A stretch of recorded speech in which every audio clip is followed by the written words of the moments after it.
believe it or not, this is where and how we play golf in Saudi Arabia.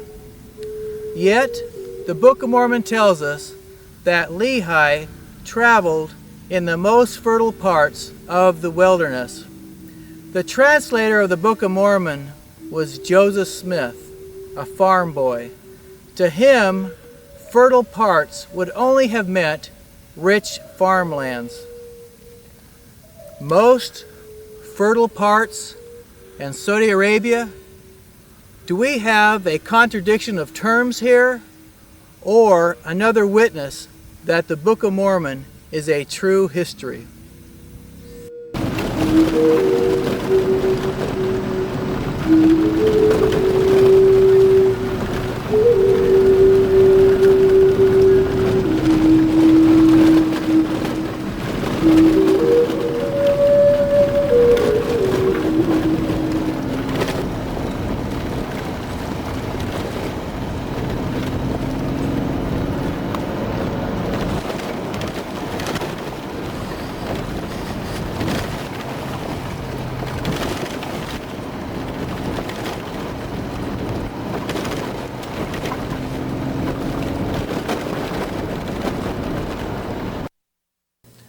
When they left the campsite, they called Shazar. Nephi indicated that they traveled in the most fertile parts. When I started my research, I knew of no farmlands existing along the barren frankincense trail. I realized that the only way I would know what Nephi was talking about was to retrace the frankincense trail and to see what was actually there. Following the route of the ancient frankincense trail might sound easy, but it is certainly not. For one thing, the trail leads through some of the most difficult land on earth to traverse. Second, no one alive seems to know exactly where the trail went. Experts on this subject are in very short supply. The first step then was to rediscover the trail. Our team of international explorers used a three-step process to do just that. First, George Potter visited the Antiquities Library at King Fahd University and read the prior research on the ancient trails of Arabia. His research led to the volume called The Trails of Northwest Arabia. This volume is a summary by Dr. Abdullah al-Wahhabi of the writings of the medieval Arabian geographers on the trails in northwest Arabia. These famous early Islamic geographers wrote between 800 and 1100 AD. Compiling his record, Dr. al-Wahhabi found that the geographers of the golden age of Islamic geography were not always consistent in the order or the spelling of the names of the ancient halts along the trail. Halts were the ancient equivalent of modern motels, where one could get rest, supplies, food, and water. However, there was a general pattern in names and order given for the ancient halts, and from this pattern, Dr. al-Wahhabi concluded that there were approximately 22 halts along the 400-mile trail from what we believe was the halt that Nephi called Shazar to the city known today as Medina. However, only 5 names of these 22 halts are still recognizable today. The next step then was to study every new and ancient map they could find to try to identify which old wells, place names, and oases matched the distances and descriptions given by the medieval geographers. This step in the process was performed by Richard Wellington from the United Kingdom. After intense study, Richard selected the wells that best matched the old texts. The third step was completed by Michael Bellerson, a member of the church from Germany, and the trail master. Michael is an expert on trekking the Arabian deserts. He explains, "This is a navigational map used by pilots. In order to track our data, we need a global positioning system connected to a laptop computer. Holes of the old Frankincense Trail that was transposed by Richard Wellington onto the TPC map.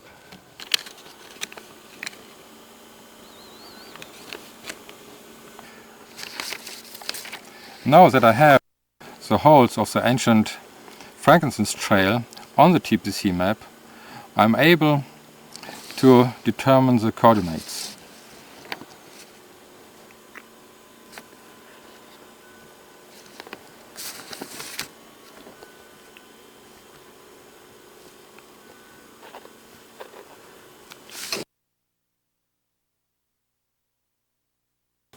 Now I enter all the coordinates into the GPS system. We track the trail between the different holes. Afterwards, I store this data from the GPS into the laptop computer, and much later at home I superimpose these tracks onto the TPC map. So then we can see exactly the trails we have followed. The difficult part is now to follow the terrain from one global positioning to the next. Finally, the only way to know if they were right was to get in trucks and follow Mike, who raced through the desert using his GPS route. This particular exploration team consisted of George, Richard, and Mike, plus Tim Cedar from the United States, and Sachanan from New Zealand.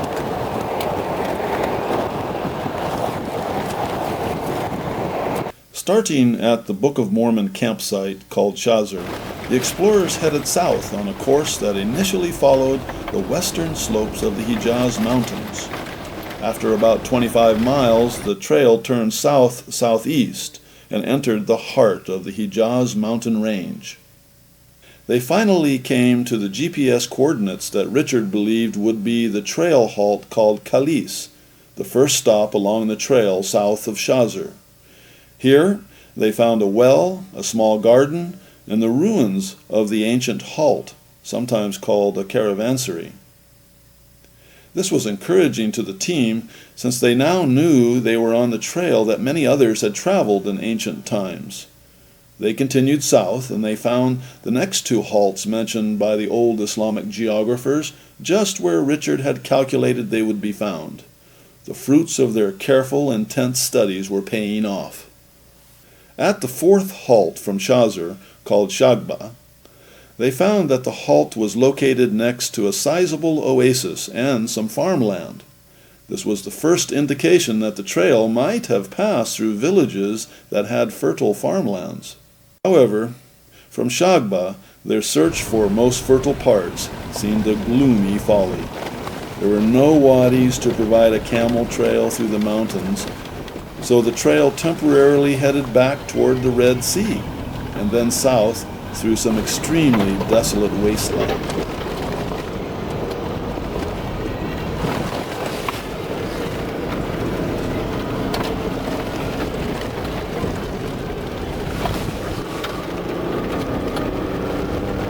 "30 miles onward, the trail again turned easterly and headed toward the old town of Al-Bada.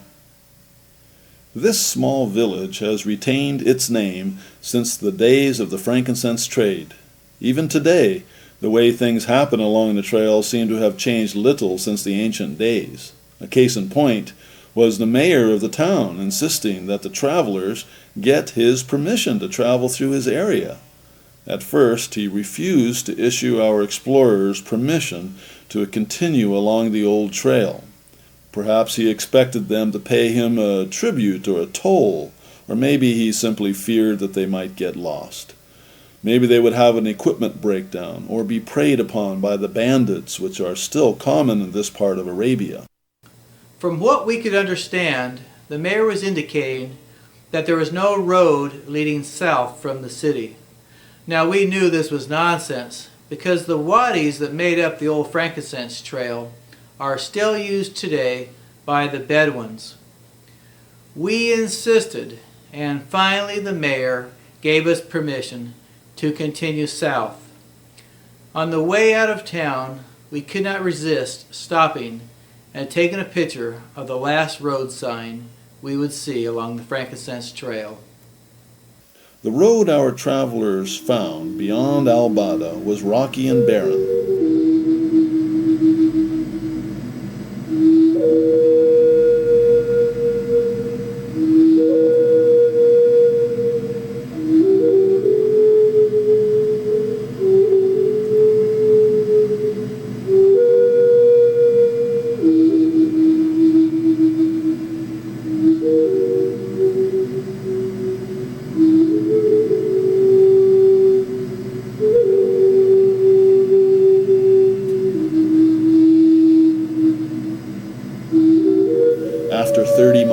they reached the northern section of the 200-mile-long wadi called Jizl.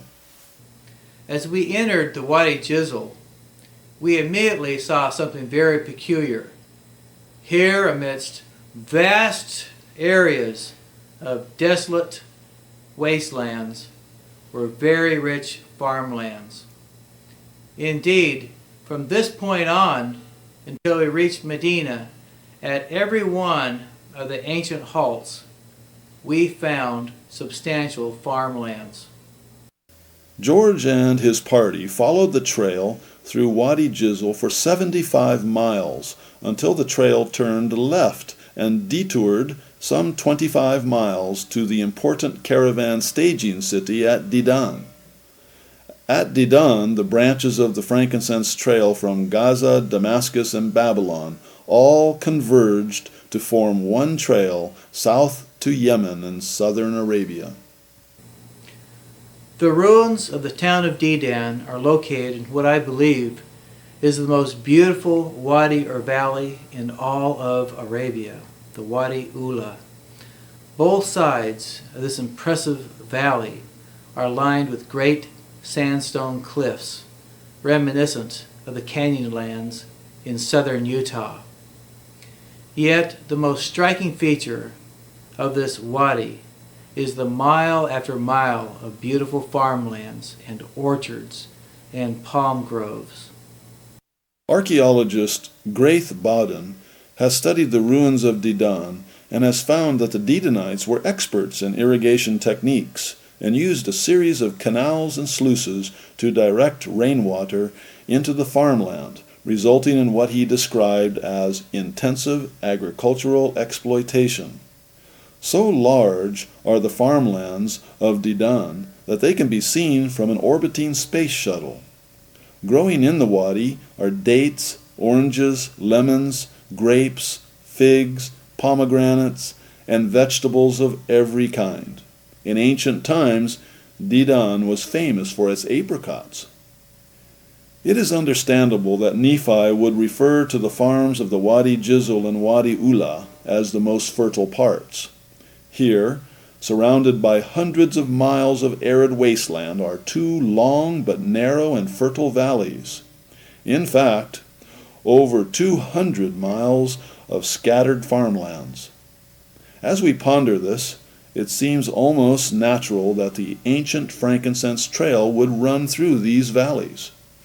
From Dedan, the trail returned to the Wadi Jizl, where our explorers followed it for another 75 miles. According to Al-Wahhabi, there were 4 halts in the Wadi Jizl, south of Dedan. One of these was called Souk, meaning the marketplace. Each of these halts had a village with an agricultural community surrounding it. The Wadi Jizl finally ended, and the explorers followed the trail up an elevated valley, which was singularly rocky and dry. After 30 miles, the high valley ended, and the trail dropped down into the Wadi Hamid. The Wadi Hamid contained the last 3 caravan halts north of Medina, and here again the explorers found farms surrounding each halt. Medina itself is legendary for its farms and date groves. According to an Arabian tradition, Medina was the first land cultivated by the descendants of Noah, and it was there that the date palm was first planted. Richard Wellington and I believe that the farmlands that are found in the Wadis Jizl, Ula, and Hamid are the most fertile lands that were talked about by Nephi. Here are the reasons why we believe this is true. First, since well before Lehi's time, the 215-mile section of the Frankincense Trail, incorporating the 12 frankincense halts between Dedan and Medina, were famous for their rich farms. However, these halts are separated by several miles of barren desert. These were, however, linked together in ancient times by the Frankincense Trail. Surrounded by thousands of square miles of barren terrain, these cultivated areas stood out from the surrounding desert like pearls adorning a chain along the southeast course of the trail. Second, these villages are located in valleys surrounded by mountains. Thus, Nephi's reference to the most fertile parts in the borders or mountains is in harmony with the geography of this section of the incense trail. Third, the old name for this area is interesting in light of the fact that Nephi refers to it as the most fertile parts. According to the Saudi Arabian Department of Antiquities and Museums, Wadi Ula, or Qura, at the northern end of the Qura Arabiya, where the ruins of Dedan are located, was called Hajar, or Hijr, since at least the time of Ramses II, from 1290 to 1124 BC. The related word, Ajar, simply means farms. Fourth, the farms associated with these frankincense trail halts were the most fertile or productive farmlands along the entire frankincense trail. For this reason, the prophet Muhammad even levied an extra tribute on these villages, since many people depended on the area's produce for their food. They were clearly the most fertile farms that Nephi would have seen as he and his family traveled south through Arabia. Fifth, in his Dictionary of Arabic Topography and Place Names, Nigel Groom gives the alternate spellings and names for Hajar, namely Mahajar, Mahidra, Muhajar, and Mujir, which means, among other things, a fertile piece of land. And since the words piece and part are synonyms, they could also be translated fertile part of land. Even more interesting is that the name applied to the villages between Dedan and Medina by the prophet Muhammad referred to the villages as the Muhajirun, the fertile parts of land. Thus, as amazing as it might seem, if Lehi traveled on the main frankincense trail from Dedan to Medina, the historical names for this section of the trail was the Muhajirun, meaning fertile pieces or fertile parts. In other words, when Nephi referred to the most fertile parts, he appears incredibly to have been using the actual place name for the area that they were traveling in, the Muhajirun. We find it amazing that when the Book of Mormon was published in 1830, it made the bold statement that in the barren and arid lands of northwest Arabia there were most fertile parts. However, no reliable record existed at that time of a Westerner visiting this part of the frankincense trail, not until well after the death of the prophet Joseph Smith. The Department of Antiquities and Museums of Saudi Arabia cites Charles Doty was the first who visited Al-Ula, Dedan, in 1876, and opened the doors of study and research for the others. I think that we would agree that we now know the location of the most fertile parts that were talked about in the Book of Mormon. Now let us return to the ruins of Dedan and do some interesting speculation. As they walked through the ruins of Dedan, they pondered whether Lehi stayed in this city, and for how long. It's easy to imagine his being a guest of one of the rich merchants of Dedan, spending evenings discussing the gospel on an upper balcony of one of the finer homes in the area. Dedan was named after the grandson of Abraham. Historically, it had a sizable Jewish population who lived alongside the Arabs. This gives us reason to believe that Lehi might have stopped at Dedan. Lehi took 8 years to cross Arabia, a journey which normally takes but a few months. We believe that Lehi certainly made several long stops along the way. There are several reasons to believe that Lehi might have had a lengthy stay in Dedan. First, we know Lehi didn't use coins to pay for his passage through Arabia, and we know he left his gold and silver and other precious things in Jerusalem. Coinage as symbols of value backed by a particular government or ruler would not become widespread in Arabia until more than 100 years after Lehi and his family had traveled through the area. So, how did Lehi and his family pay for their passage along the frankincense trail? We believe Lehi and his family stopped at halts like Dedan to work and earn tribute and favor for safe passage, supplies, and shelter, the same expenses required by everyone traveling along the frankincense trail.